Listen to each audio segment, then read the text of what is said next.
పశ్చిమ గోదావరి జిల్లా పాలకొల్లు నియోజకవర్గం వడ్లవానిపాలెం గ్రామంలో పలు అభివృద్ధి పనులకు మంత్రి నిమ్మల రామానాయుడు శంకుస్థాపనలు చేశారు.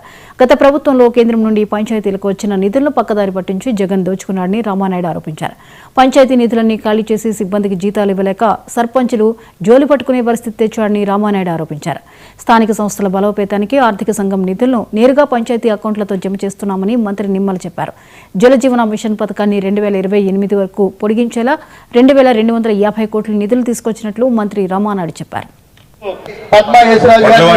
గ్రామంలో ఎప్పుడు 40 సంవత్సరాల క్రితం నిర్మాణం చేసినటువంటి పంచాయతీ కార్యాలయం శిథిలా వ్యవస్థకి చేరుకున్నటువంటి పరిస్థితుల్లో మళ్ళీ ఈరోజు 32 లక్షల రూపాయలు నిధులు మంజూరు చేసి ఈరోజు మనం శంకుస్థాపన చేసుకునేటువంటి పరిస్థితి.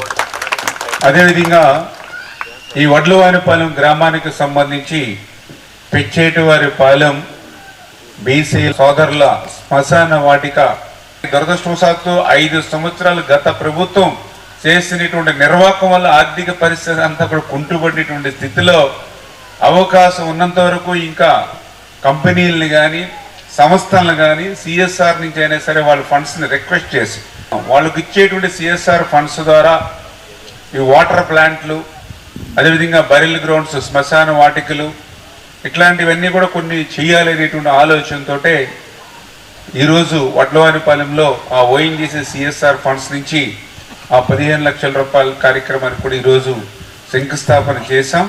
ఖచ్చితంగా దాన్ని కూడా పనులు మొదలు పెట్టుకుని ఆ 15 లక్షలకి ఒక 5 లక్షల రూపాయలు మనం కూడా కంట్రిబ్యూషన్ వేసుకుని ఒక 20 లక్షల రూపాయలతో అయితే సాధ్యమైనంత వరకు అది పూర్తి అయ్యేటువంటి విధంగా, అందంగా ఉండేటువంటి విధంగా తీర్చిదిద్దుతాము అని